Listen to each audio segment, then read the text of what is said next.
Welcome to the Viewless Wings Poetry Podcast, where we celebrate the craft of poetry.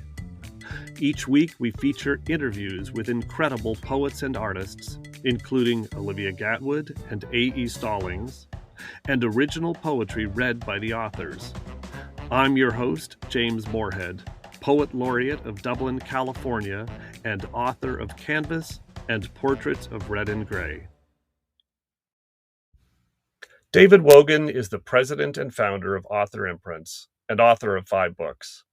David has a 40-year career managing and implementing technology systems, most frequently as they relate to media businesses and publishing. David has held C-level positions with a college student website portal and a VC-backed college sports media company known today as the CBS College Sports Network.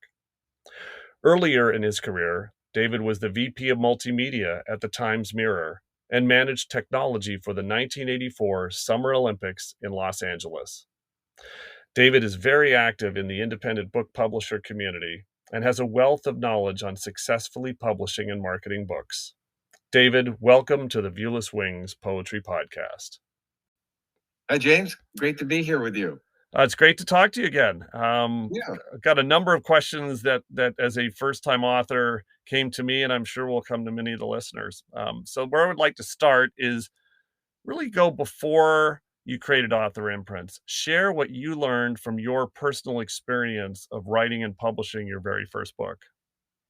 My very first book was an ebook. Nothing matters more than distribution. And so I had this great ebook that was dating myself now, but on a 3.5-inch floppy disk. And it was, okay, well, how do you sell this thing? So that was a very early learning experience for me. It was that distribution matters more than anything else. And that's going to lead into some questions I have coming up. And that kind of ties into that publishing books is surprisingly complex. It goes way beyond the writing, requires a lot of patience, and is generally intimidating.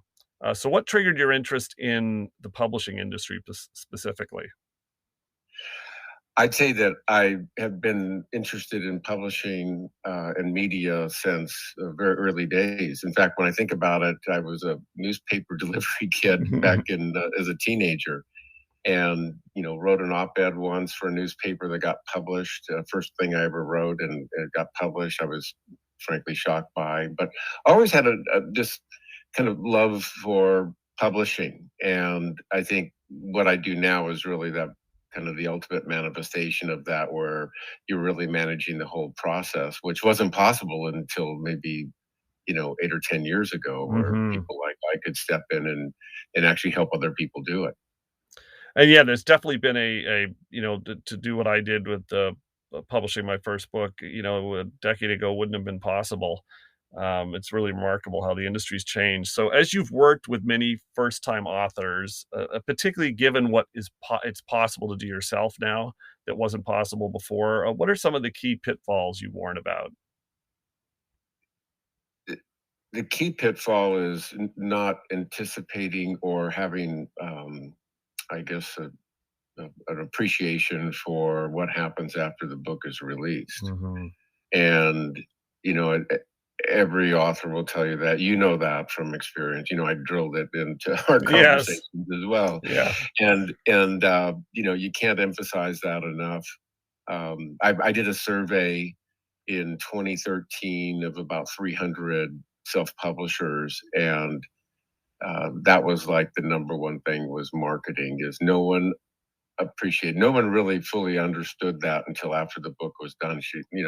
Gosh, I thought the cover was hard, or I thought writing was hard, or I thought getting the production of the book was hard, but then that just pales in comparison. So I kind of often smile at people who just even a call this morning about some of the details. It's the focus on, I don't know, maybe how the printed page looks on the PDF, and it's like, frankly, none of that stuff really matters to readers. It's, if you could have the most beautiful book in the world, and if you're not really kind of planning to get it out to people, then, it's just going to sit there as this beautiful artifact and not do anything. Yeah, no, it's they the products and books especially, they really don't sell themselves. That or it's very rare that you have a product that just magically sells itself. And building on that thought, one piece of advice you shared with me that really resonated was that for your first book especially, focus on building readers, not revenue, and expand on that thought a bit. The question I ask every new author is, what is your goal? What's your expectation or your goal with this? And a goal can be many things. It could be, you want to make money with it. That people will tend to think in that might be what it is. But really, it's also posterity or to help other people, to spread the message. And I'd say that when you look at all those different reasons for publishing, more often than not, it's not as a P&L. It's not to make that income. That would be nice, but it's these other reasons. It's to be read. And so if you want to be read, then you really need to be thinking about how do I get the book to as many people as possible. And money really matters to people, especially for a new author. Is if something is expensive, people aren't going to be taking a chance on reading that. And so that's why I would say, readers over revenue is, a good way to kind of position that is to, if you can, give the book away, Mhm. because that's a way to get people really interested in it. And we all love, It's a Wonderful Life or some of these other, movies that we've seen repeatedly. And the reason is because they fall out of copyright. They become, shown on television constantly, and it builds up this huge awareness for it. And it becomes more popular than ever. And music the same way. So you see this across a lot of different um, content types. Is the more you can, it's, also can say it's a big world, right? There's a lot more people out there than you realize. And just the more that you can get it into their hands, the greater the chance of longer term success. And I've seen that repeatedly with other clients that will release a book. And if those that release it at $10 or whatever the price is, what I'd consider a high price, and that's an ebook price, uh, they sell a few copies to people they might know. And that might feel good in terms of the margin on it, but the people that price it at 99 cents or free, usually, and if they stay at it a year later, they got 100 or 200 reviews, and now they can start raising the price, and they're really making some money. Mhm. Yeah, I think that element of the book launch is not really a launch, it's just a starting point, and that all the work really begins at that point. So Yeah, self-published. Sorry, I go on. call Yeah. that, yeah, just to jump in, I call Yeah. that a soft launch. Yeah. Really, is that you put the data out there, and it's it's that marathon, not the not the Right. sprint. So don't get all bunched up about that specific day. If it's a second or third book and you've been successful on the first one, then that's a different kind of a different kind of a launch and a different kind of approach to things and how you kind of embrace it. But for people that are doing first book launches, it really, needs to be viewed that way as soft. And you definitely want to, you don't want to fool around for those 30 days, but you still need to be planning on a multiple of things because you never know what's going to really stick in terms Right. of.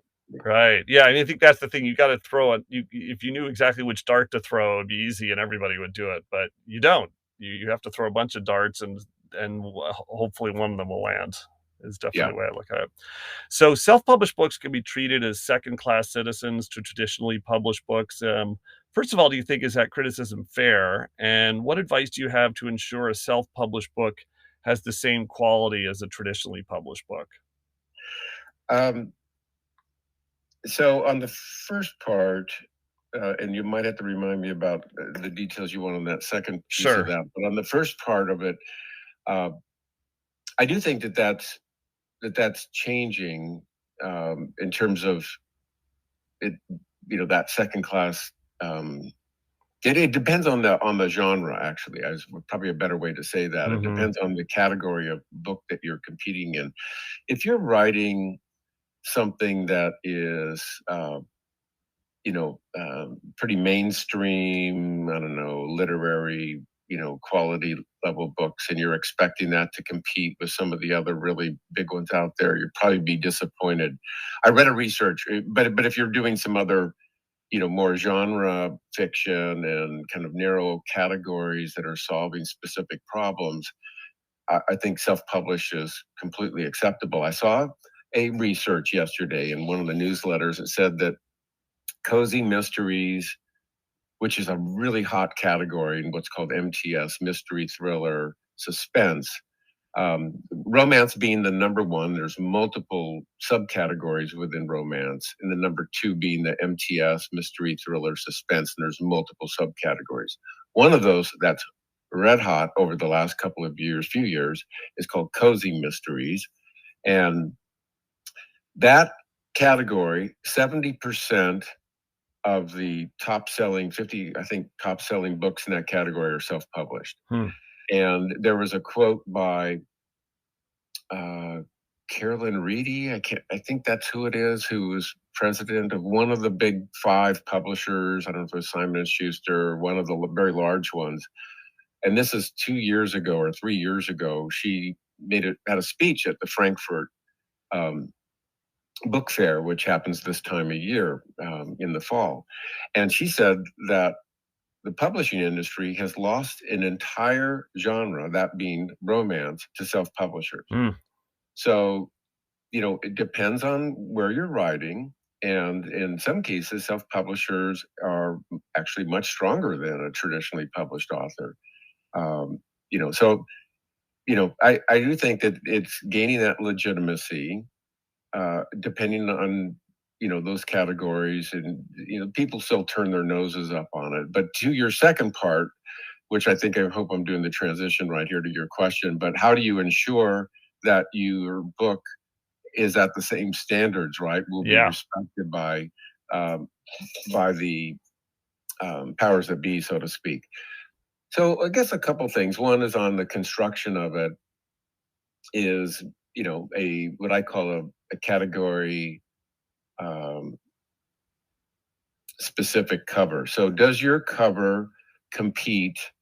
Is it on par with other covers that are on top selling books? That's really important. Hmm. And then number two is, what's the reading experience? There's presentation that's there, and perhaps, I don't know, maybe most important of all, but it's hard to get people to this point, is how does it read? Is it a good yarn? Is it a good Yeah. story? Is it, if it's a nonfiction, is it solving a problem? Is it, if it's some other history book, is it bringing something new to light?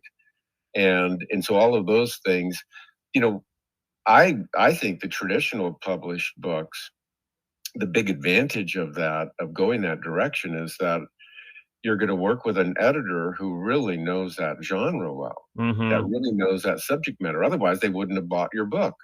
And so you're going to work with them. So not only are they kind of filtering that and saying, okay, well, here's a voice or an approach to a topic that we haven't heard before, and we're going to publish it, but that editor is going to help the author shape that book into something really outstanding.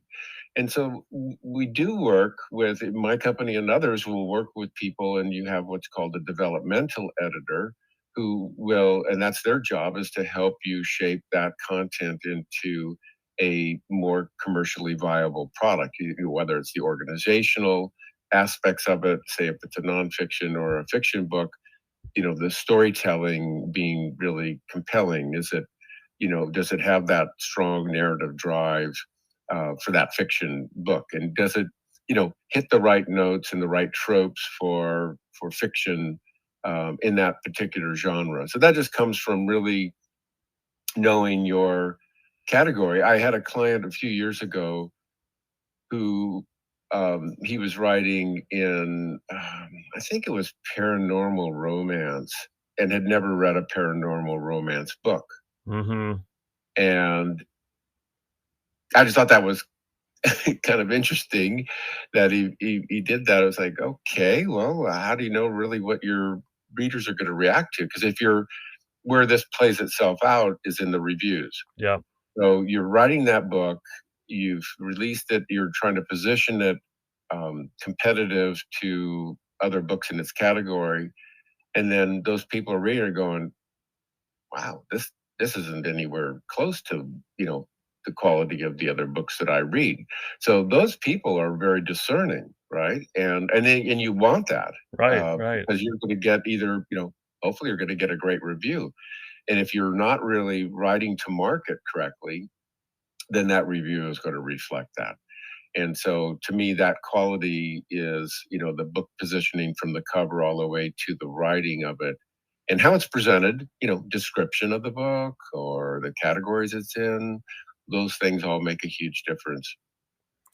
So building on that, and one thing you've written about, and that I found very useful in your books that I read and helped launch my book, was the whole area of reviews, which and I break that into two pieces. There are the reviews that happen that you have lined up before you've even, had the book on sale through advanced reader copies, and then the reviews that follow.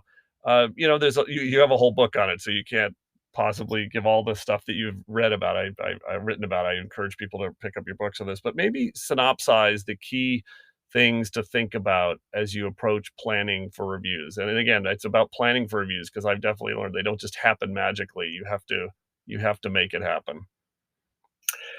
Yeah, so here again, it depends on your author journey. If this is, we're talking probably about first book authors in this Yeah, case. yeah.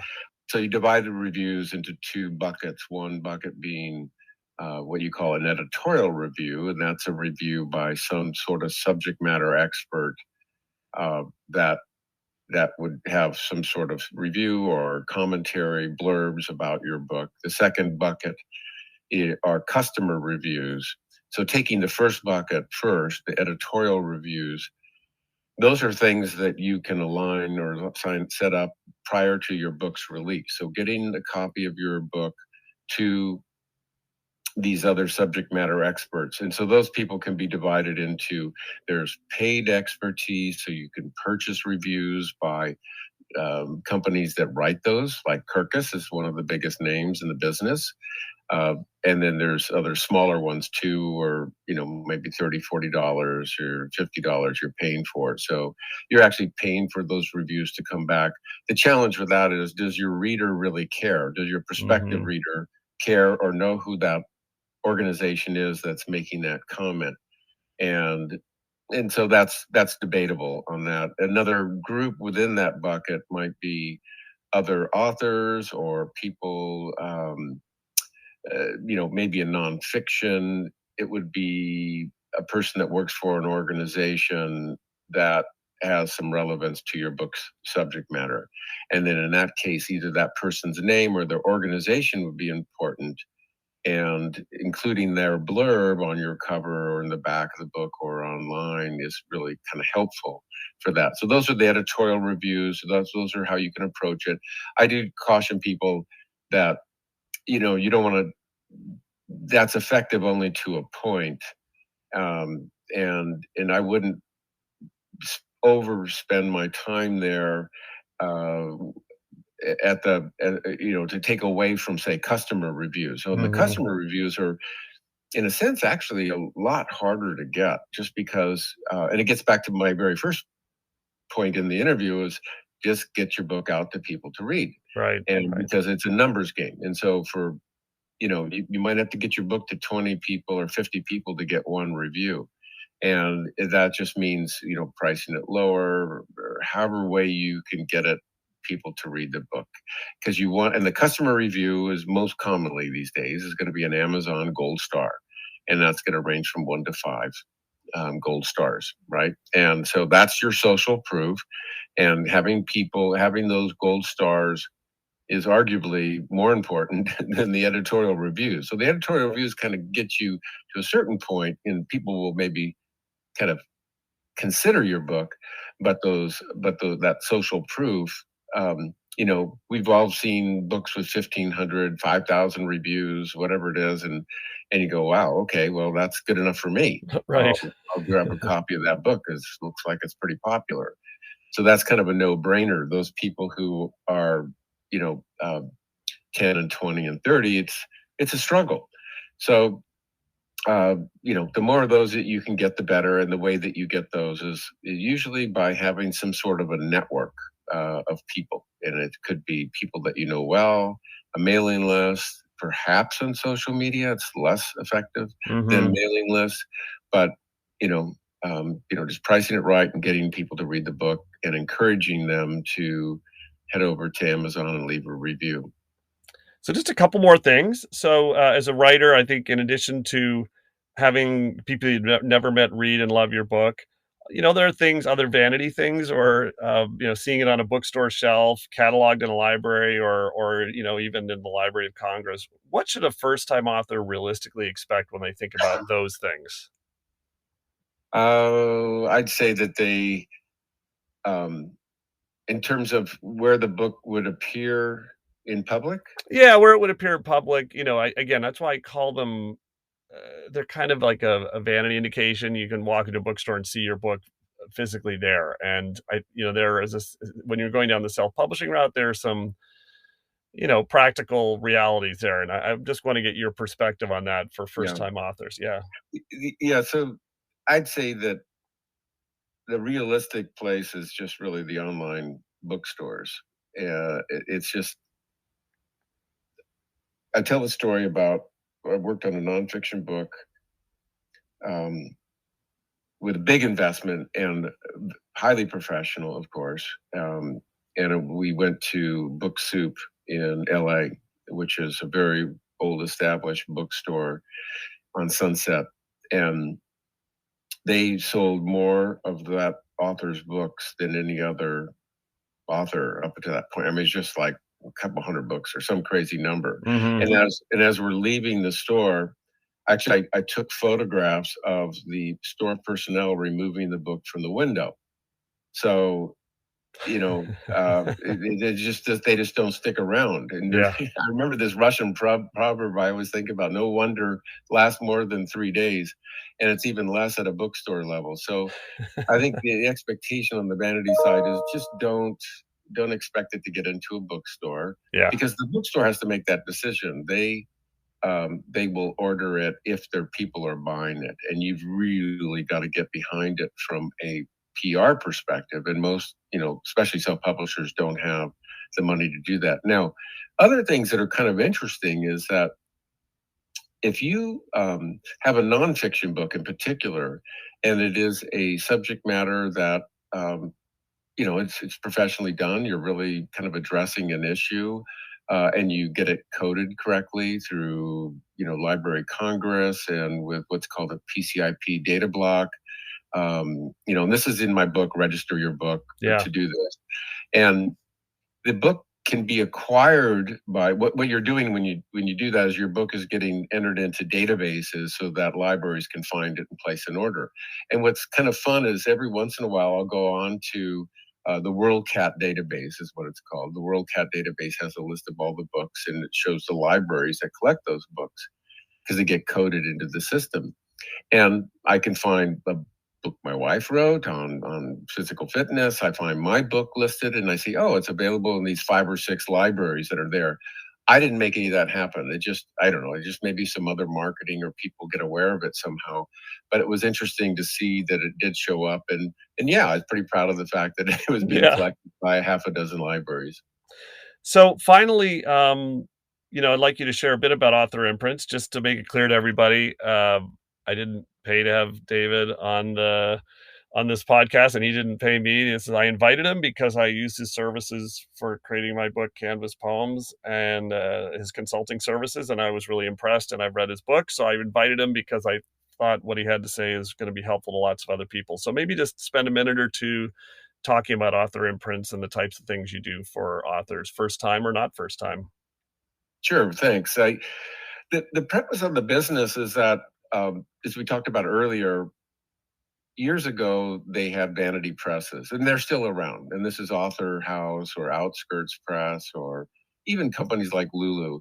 And those are important businesses at the time, because the only way to get your book um, prepared and into, say, a distribution system, into wholesalers like Ingram, in order to even be considered to be purchased by or ordered by a bookstore, or in the early days, even to be listed on Amazon, you had to go through one of those other publishers because distribution was constrained. There was no way to get it into that distribution. And what happened when Amazon implemented the Kindle is it was actually pre KDP. They used to call it DTP, something like that, when I first started using it, and they changed the name to Kindle Direct Publishing. That allowed you, me, anyone to go directly to Amazon and actually to other stores in order to sell their book. So you really didn't need those vanity presses anymore. So my argument to people, so that was kind of like the first thing I noticed. The second one is that all those other businesses are giving away an ISBN. Well, the problem with that is that you're then locked into using, say, Amazon as your printer if you're using the free ISBN. So it got me interested in that. And so the business of AuthorImprints is really about the brand of the author as publisher. And my point to people is that you do not need to go through any intermediaries in order to get your book into the online stores, which is the only place that's going to sell it anyway, for the most part. And so what we do is we will manage that entire process and create as professional a book as you will find anywhere, and get it directly into these other online stores. You don't need to have a vanity press, and you can do this yourself. I make it no secret that, you can do DIY, just go direct and do it. We understand, what's the order, front matter, back matter. We understand how to create the quality book and all the technical details. So people that have the budget will hire us to do that for them. And then, either even manage it once the book has been launched. Terrific. Well, David, first of all, I want to thank you for the advice you gave me in helping me plan for my initial book launch and all the things I'm doing since then. So I really appreciate the services you provided, and I want to thank you for spending a few minutes sharing your story and what you've learned with the Viewless Wings Poetry Podcast. It was great talking to you. Yeah, same here. I really enjoy talking about it and always visiting with you, James. It's been a great experience. I'm so happy that your book has had a lot of success. Thank you.